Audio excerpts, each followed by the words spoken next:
Welcome to e-learning of Srimati Higushroff High School. Today we are going to learn a new chapter, that is decimal fraction. Decimal fraction हा नवीन धडा आज आपण अभ्यासणार आहोत, बरोबर? त्यातलं डायरेक्ट आपण प्रॅक्टिस सेट कडे जाऊ, म्हणजे त्यातनच आपल्याला काही गोष्टी समजून घ्यायच्या आहेत. डायरेक्ट एक्झाम्पल सॉल्व करू. प्रॅक्टिस सेट 14 मधला फर्स्ट क्वेश्चन बघू आपण. That is in the table below, write the place value of each of the digits in the number 378.025. एक मुद्दा सांगा असं वाटतं, कधीही पॉइंट डिजिट डेसिमल नंबर मध्ये किंवा पॉइंटचे जे नंबर्स असतील ते नंबर रीड करताना असंच रीड करायचं. That is 378 point. तर पॉइंट नंतरचे डिजिट 025 असं नाही, तर काय 025 असंच रीड करायचं. ओके, तर हा जो टेबल ड्रॉ केला आहे, ह्या टेबल मध्ये याच्या प्लेस व्हॅल्यूज सांगा म्हणा. आता प्लेस व्हॅल्यू या आधी आपण शिकलेले आहात, त्यासाठी आपण एक एक्झाम्पल घेऊ. That is 125. What is the place शब्द वापरतो. Place of 5 that is unit, place of 2 that is tens आणि place of 1 that is 100. Okay, place आणि प्लेस व्हॅल्यू म्हटलं तर place value of 5 that is 5 only. Place value of 2 that is 20 आणि place value of 1 that is 100. Okay, हे आपण 4th 5th मध्ये already शिकलेलो आहोत. पण यानंतर जर हाच नंबर असा राहिला असता 0.932, मग काय केलं असतं? तर त्यासाठीच सांगतोय युनिट नंतर जर पॉइंट आहे बघा, युनिट नंतर पॉइंट आहे, मग पॉइंट असला की तो 10th असतो. पॉइंट नंतरचा first digit that is 10th, point नंतरचा second digit that is 100th, point नंतरचा third digit that is thousands.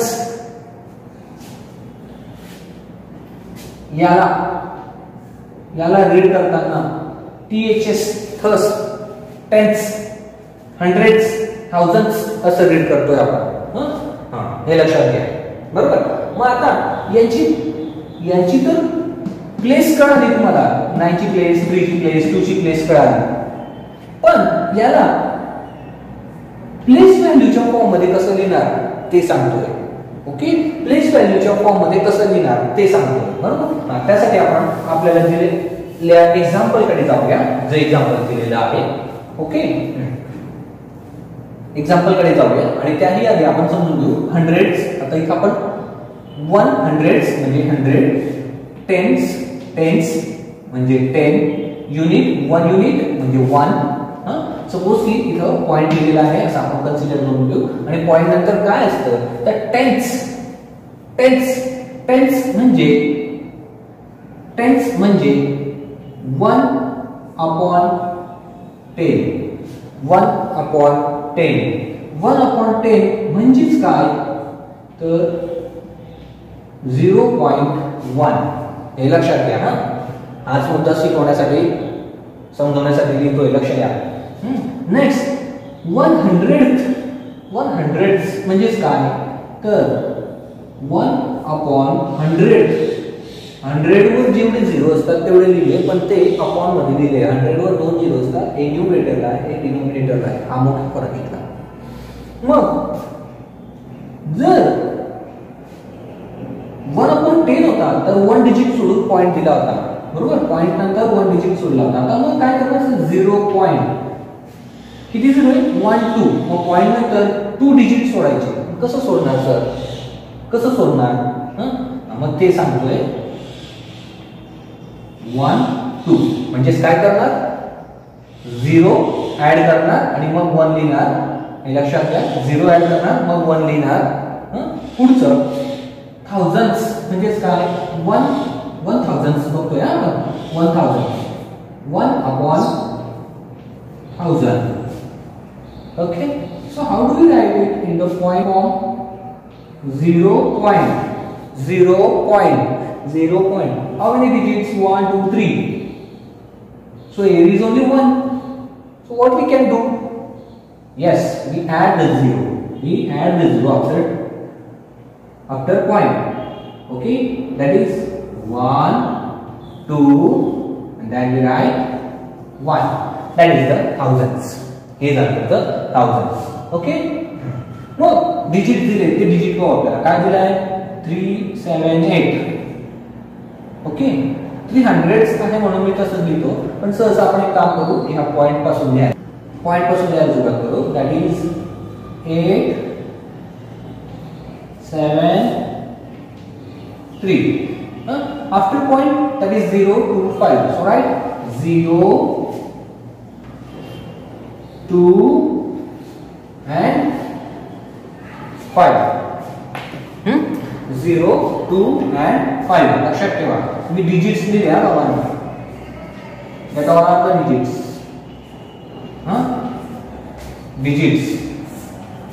Digits हे सगळे डिजिट्स आहेत आणि त्या डिजिट्सला मी त्याच्या प्रत्येकाच्या कॉलम मध्ये लिहून घेतलं म्हणजे 3 हा 100 वर आहे म्हणून 100 च्या डिजिट्स मध्ये लिहिलं 100 च्या कॉलम मध्ये लिहिला 7 हा टेन्स च्या कॉलम मध्ये लिहिला हा युनिट च्या कॉलम मध्ये ओके आता लक्षात द्या यांची प्लेस व्हॅल्यू 3 किती आहे 100th आहे 3 किती आहे 100th आहे म्हणून डायरेक्ट लिहिणार मी 300 ओके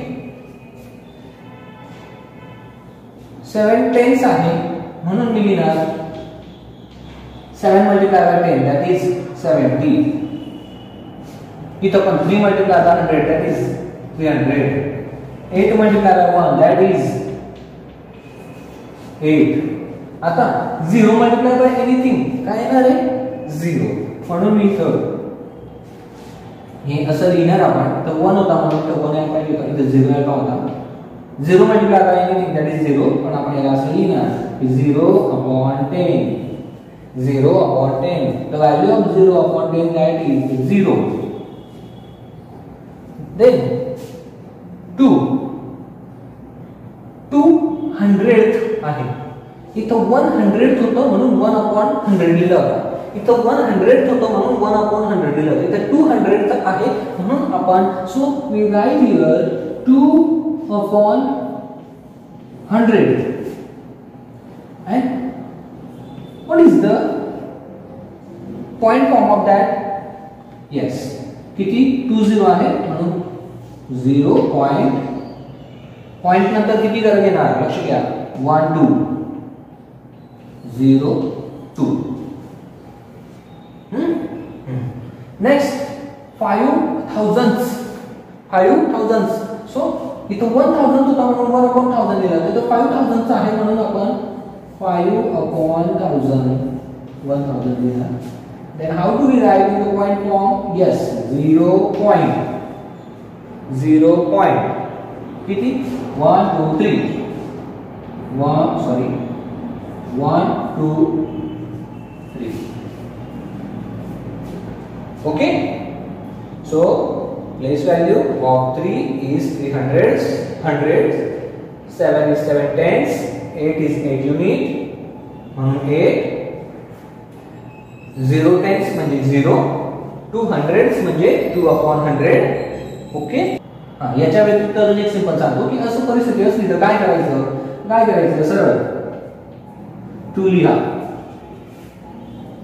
2 किती पॉइंट आहे किती करा सोडायला घ्यावे लागतील 2 नंतर 1 2 1.0 असं येईल व्हॉटएव्हर जे तुम्हाला सोपं वाटेल त्या पद्धतीने करा so like that way you can solve that first question if you have any problem then watch video again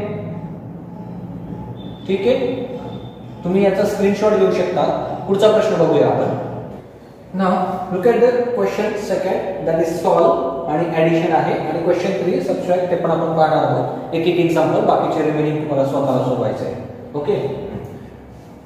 ह्या प्रकारे जर असेल सर 40 प्लस 27.7 प्लस 2.451 मग काय करायचं, कसं लिहायचं, कसं लिहायचं. मोस्ट इम्पॉर्टंट की याची जी काही तुम्ही मांडणी करणार आहात ती महत्वाची राहणार आहे, ती लक्ष द्या. तेच महत्वाचं आहे. इथे युनिट टेन्स हा कन्सेप्ट पेक्षा याची एक मांडणी आहे, ती मांडणी करता आली पाहिजे, ते सांगतोय, लक्ष द्या. सुरुवातीला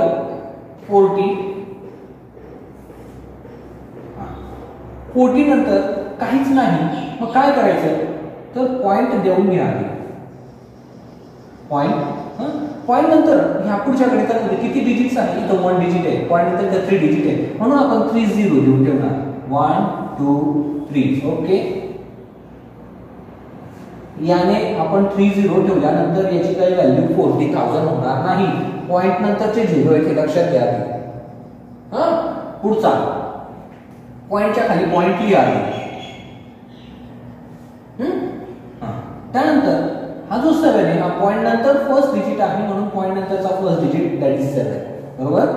पॉइंट नंतरचा फर्स्ट डिजिट आणि 2, त्यानंतर 7 नंतर 2 म्हणून हा 2 लिहा. असं का लिहायला लावतोय, त्याचं कारण असं आहे की तुम्ही जर मांडणी चुकीची केली तर गणित चुकू शकतं, उत्तर चुकू शकतं म्हणून. ओके. पॉइंट नंतरचा फर्स्ट 7 होता म्हणून 7 लिहिला.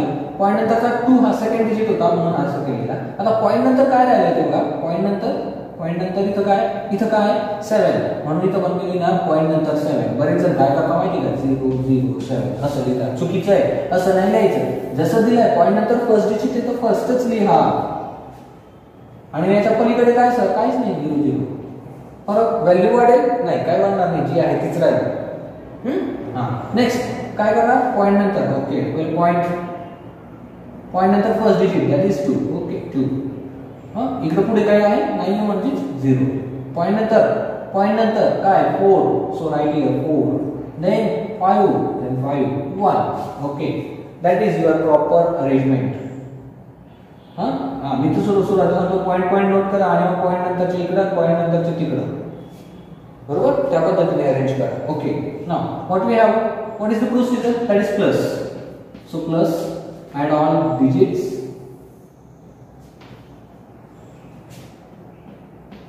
Zero plus 1 that is 1. 0 plus 5 that is 5. 0 plus 7 plus 4. 7 plus 4 that is 11. 1 carry over.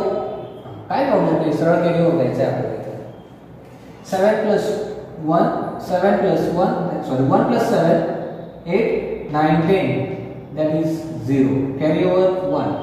1 plus 4 5 6 7. Sir point जसाच्या तशा पॉइंटच्या खाली पॉइंट महत्वाचं. पॉइंटच्या खाली पॉइंट शेवटपर्यंत मी पॉइंटच्या खालीच देत आलोय. बरोबर. What is the answer of that is 70.151. अशा प्रकारे उरलेले जे गणित आहे ते तुम्ही सोडवा.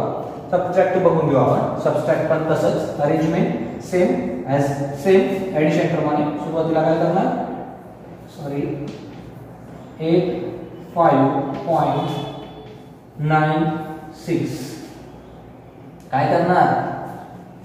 येस. पॉइंटच्या खाली पॉइंटच्या खाली पॉइंटच्या अलीकडे इकडं काय 2 आहे. So right here 2. Then right 3 4 5. 3 4 5. इथं काहीच नाही 0. इथं काहीच नाही 0. काय करायचंय सबट्रॅक्ट करायचंय. इथे सबट्रॅक्टचे चिन्ह पाहिजे होतं, दिलं. ऍज युजुअल जसं सबट्रॅक्ट करतात तसं सबट्रॅक्ट करा. 5 0 0 मतलब 5 मायनस होत नाही म्हणून काय करणार कट 0. 6 करणे कॅरीवर घेतला 10 दॅट इज 5. इथून 1 इथं दिल्यामुळे इथं किती राहिले 6 मधून 1 गेल्यामुळे इथे राहिले 5. 10 minus 5 that is 5. 5 minus 4 that is 1.